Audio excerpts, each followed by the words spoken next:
여러분, 100억이라는 숫자를 들으면 어떤 생각이 드시나요? 불과 몇 년 전만 해도 100억 원은 빌딩 매매 시장에서나 오가는 단위였습니다. 아파트 한 채 가격이 100억을 넘는다는 건 서울에서도 손에 꼽히는 펜트하우스나 가능한 아주 특별한 이벤트였죠. 하지만 2026년 현재 서울 부동산 시장의 분위기는 완전히 달라졌습니다. 이제 서울 핵심 지역에서는 100억 원대 거래가 대폭 증가하고 있습니다. 통계 수치만 봐도 놀랍습니다. 1년 새 거래 건수가 30% 이상 급증했고 심지어 200억 원을 넘어서는 초유의 거래들까지 속출하고 있습니다. 서울 아파트값이 미쳤다는 말로는 부족한 이른바 초고가 주택의 대중화, 그 시대가 열린 셈입니다. 단순히 집값이 오른 것이 문제일까요? 아니면 우리가 알지 못하는 새로운 자산 계층의 이동이 시작된 걸까요? 오늘 영상에서는 왜 지금 서울에서 100억 원 넘는 아파트 거래가 쏟아지고 있는지, 그 거래의 주인공들은 누구인지, 그리고 이 현상이 우리 사회에 던지는 메시지가 무엇인지 아주 깊이 있게 파헤쳐 보겠습니다. 1. 통계가 증명하는 100억 클럽의 습격. 최근 발표된 국토교통부 실거래가 자료를 보면 입이 떡 벌어집니다. 2024년과 2025년을 거쳐 2026년 현재까지 서울에서 100억 원 이상의 거래된 아파트 건수는 과거의 기록을 갈아치우고 있습니다. 특히 용산구 한남동과 강남구 압구정동, 성동구 성수동을 잇는 이른바 황금의 트라이앵글 지역에서의 집중도가 무시무시합니다. 과거에는 50억 원만 넘어도 초고가라고 불렸지만 이제 시장의 눈높이는 100억으로 상향 조정되었습니다. 나인원 한남의 독주 최근 전용 면적 273이가 무려 250억 원에 거래되며 역대 최고가를 경신했습니다. 1층 매물임에도 불구하고 200억 원대를 가볍게 돌파했다는 사실은 시사하는 바가 큽니다. 한남더일과 아크로서울 포레스트 한남더일 역시 170억 원대 거래를 꾸준히 찍어주고 있고 성수동의 아크로서울 포레스트 또한 140억 150억 원대 라인을 견고하게 다지고 있습니다. 반포의 도약 서초구 반포동의 레미안 원베일리 펜트하우스가 160억 원대에 거래되면서 이제 강남의 국민 평형 대장주를 넘어 펜트하우스 시장에서도 100억 시대를 확고히 했습니다. 이러한 거래의 특징 중 하나는 전액 현금 비중이 압도적으로 높다는 것입니다. 대출 규제나 금리 인상은 이들에게 아무런 장애물이 되지 않습니다. 오히려 금리가 높고 경기가 불투명할수록 확실한 실물, 자산에 집중하겠다는 슈퍼리치들의 심리가 반영된 것이죠. 2. 누가 왜 100억짜리 아파트를 사는가? 우리는 궁금해집니다. 도대체 누가 아파트 한 채에 100억, 200억을 태우는 걸까요? 과거의 부자가 전통적인 대기업 회장님들이었다면 지금의 매수 주체는 훨씬 다양해졌습니다. 1.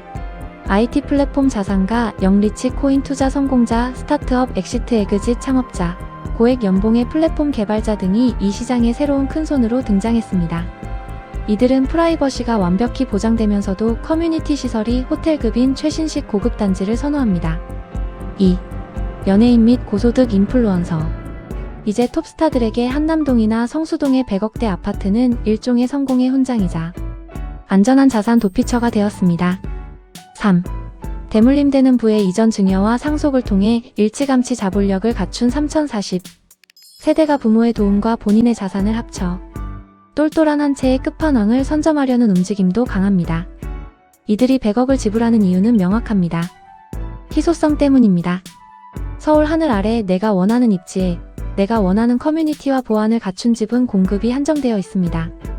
일반 아파트는 수만 가구가 공급되지만 이런 초고가 단지는 한 단지에 고작 수백 가구, 그 중에서도 펜트하우스는 단 몇 가구뿐입니다. 돈이 있어도 못 사는 집이라는 인식이 가격을 끝없이 밀어 올리고 있는 겁니다. 3. 초양극화의 그늘 마이너스 통계의 착시와 서민의 박탈감. 여기서 우리는 냉정한 현실을 직시해야 합니다. 100억대 거래가 늘어난다고 해서 대한민국 전체가 부유해진 걸까요? 전혀 그렇지 않습니다. 오히려 부동산 시장은 초양극화라는 괴물 같은 국면으로 진입했습니다.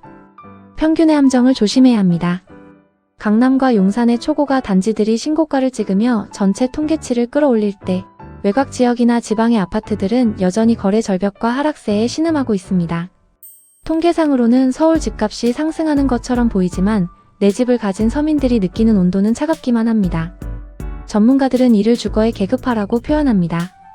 이제 아파트는 단순히 사는 골라이브를 넘어 어떤 커뮤니티에 소속되어 있는지를 증명하는 신분증이 되어가고 있습니다.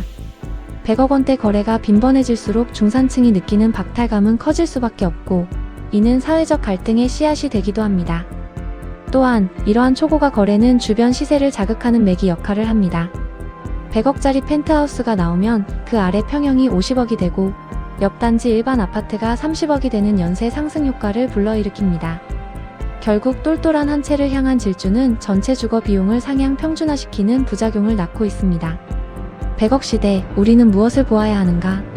서울에서 100억 원 넘는 아파트 거래가 대폭 증가했다는 소식은 우리에게 많은 숙제를 던져줍니다.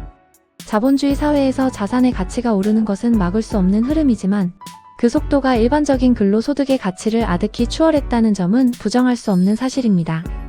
슈퍼리치들에게 아파트는 이제 거주 공간을 넘어 금이나 예술품 같은 대체 자산이 되었습니다. 전 세계적인 인플레이션과 화폐 가치 하락 속에서 서울 핵심지의 부동산만큼 안전한 금고는 없다는 믿음이 100억 원이라는 거래 금액을 정당화하고 있습니다.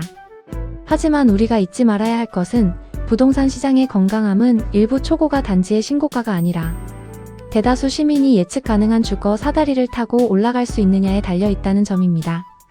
100억 클럽의 팽창을 보며 단순히 부러워하거나 절망하기보다 우리 경제 구조가 어디로 향하고 있는지 날카롭게 주시해야 할 때입니다. 서울의 100억 아파트 시대. 이것은 화려한 번영의 상징일까요? 아니면 감당하기 힘든 양극화의 경고등일까요? 여러분의 생각은 어떠신가요?